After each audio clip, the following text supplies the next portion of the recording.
is your name? My name is Bill Suffich. What was your rank in your military organization? I was a lieutenant in the United States Navy. And I'm sure you all know that a lieutenant in the Navy is the same thing as a captain in the Army. I didn't know that. Well, you do now. How old were you when you joined the military? Well, that's a little bit of an involved story because when I was a junior in high school, I applied for a Navy scholarship to college. And I was fortunate enough to get it. And so my senior year in high school, I signed up for a program where they paid for my college education, but I had to participate in required courses and drill and all that was in school, and then every summer I had to go off for 10 weeks on a cruise.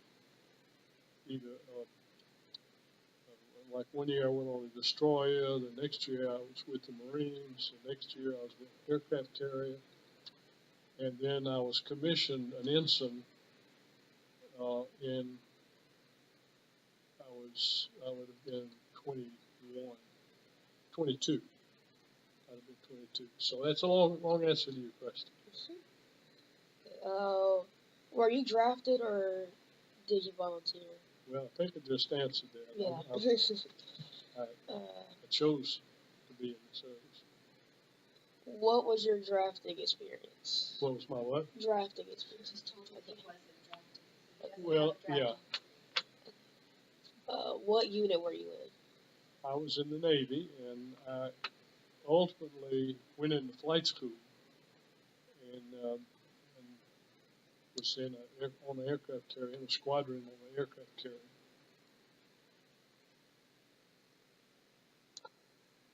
Where were you trained? Started out in Pensacola, and we had about 6 months of ground school and then flight school. Then we went to Meridian, Mississippi for 3 months, and then out to Beeville, Texas for 3 more months, or 5 more months, before I got my wings.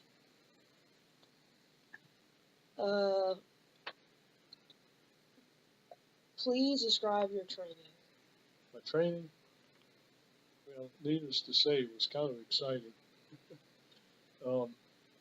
I had never flown an airplane in my life, and of course we had ground school, and in ground school you had to learn all of the systems of the aircraft that you were going to fly, as well as how to navigate and the rules that they call ground rules, which is how you taxi around and the way you function at an airport. You have certain standard rules that you all have to apply. It's sort of like driving a car, except that they're airport ground rules.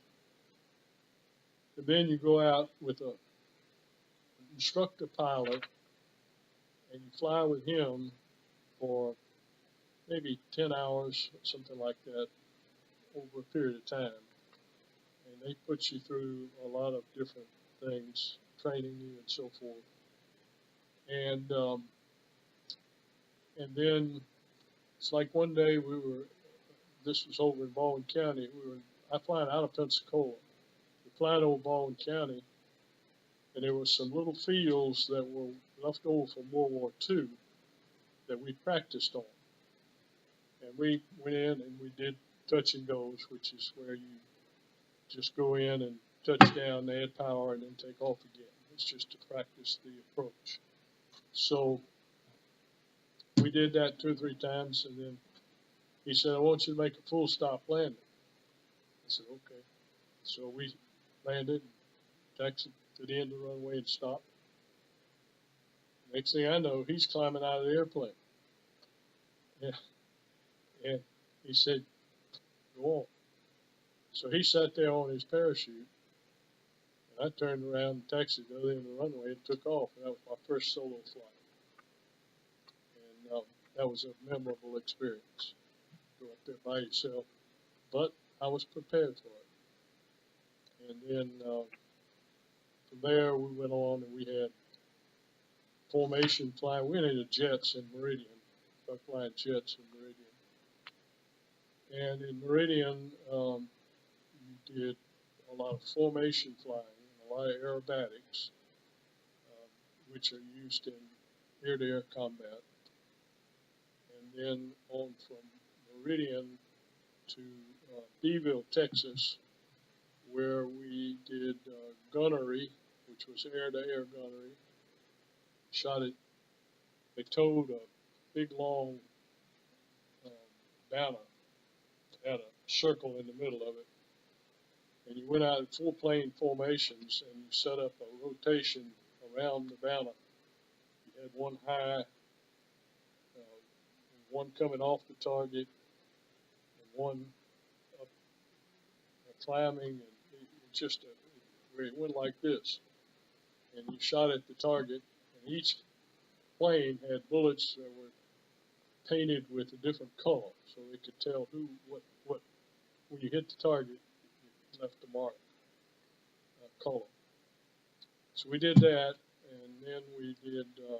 Let's see what else we did. Oh, then we flew our first supersonic jet, F-11. We had about 12 hours in that plane. And that used to be a Blue Angel plane. And then from there, this is all. I mean, this is over a year's period of time. From there, you go to what they call the RAG, which stands for Replacement Air Group, RAG. And that's where they prepare you to fly with the fleet. We call it the fleet in the Navy. And you do that for 3 or 4 months, and it's really just a super advanced training. All in all, the training in the Navy flight school was by far the most advanced, outstanding, fine organization and effect. It was just terrific. Couldn't have asked for any more. Probably in today's market, probably about a $3 million education. It was superb. How far were you from home? Well, it started out just over Pensacola, and I went to Murphy High School. So after that, of course, I mentioned we went to Meridian and then out to Corpus Christi, and then I ended up on the West Coast. I was in Lemoore, California, which is right in the middle of the San Joaquin Valley, and that's where my wife and I lived for 3 years. What was life like on a daily basis? Well, we started out for what they call a cruise.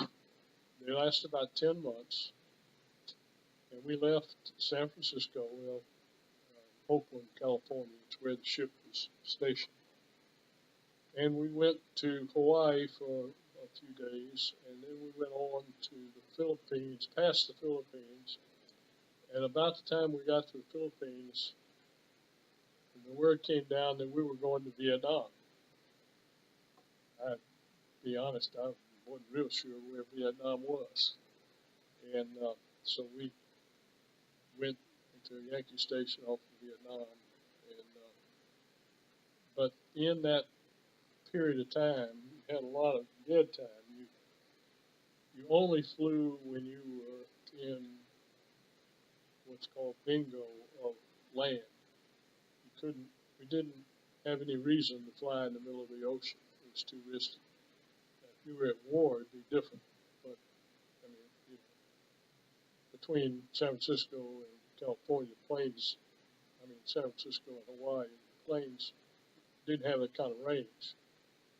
So we got, I guess, within 800 miles, and then they launched us off, and we landed in my wife. But life was slow. It was a lot of movies and good food. Um, and then when you start flying, it was a different story because you were up at all hours of the day and night. You flew night and day. Sometimes, sometimes you flew at 4 o'clock in the morning, again at noon, again at 8 o'clock at night, and that went on for 4 or 5 days in a row, and then maybe there wouldn't be anything going on for 2 or 3 days. So it's an interesting period of time. Were you ever affected by Agent Orange? But that's sort of the tail end of the story because I honestly don't know, and many people don't. But I have what's called ischemic heart disease, and I had bypass surgery 25 years ago, and I have had 7 stents put in since then. And the Navy attributes it to Agent Orange. They presume that's the cause, but there's no test that says this disease is definitely cause for it. They just statistically have determined that it could be the cause. Um, and I was exposed to it because I landed in Da Nang, Vietnam, South Vietnam at the time, about 5 or 6 different times. Spent the night there one night,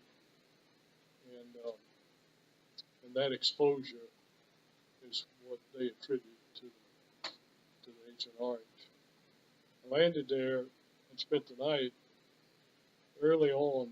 All of this was early in the Vietnam War.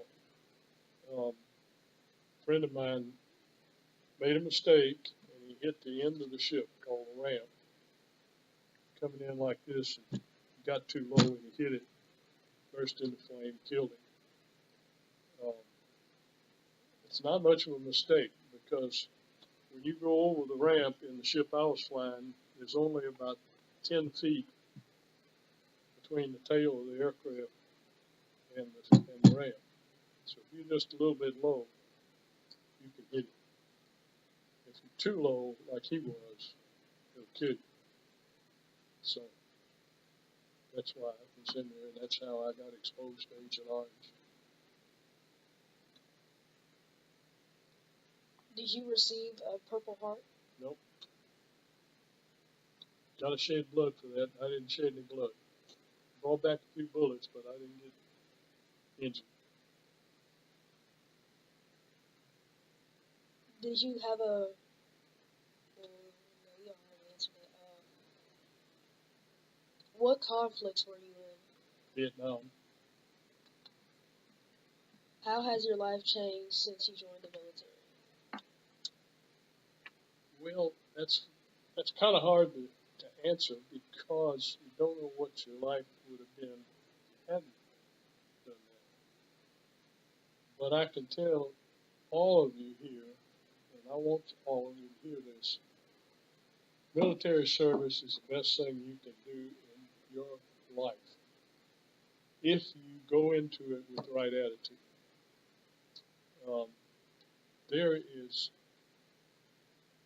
There is training, and then there is super training, and that's what you get in the military. And all of you all will be officer candidates if you want to go that route.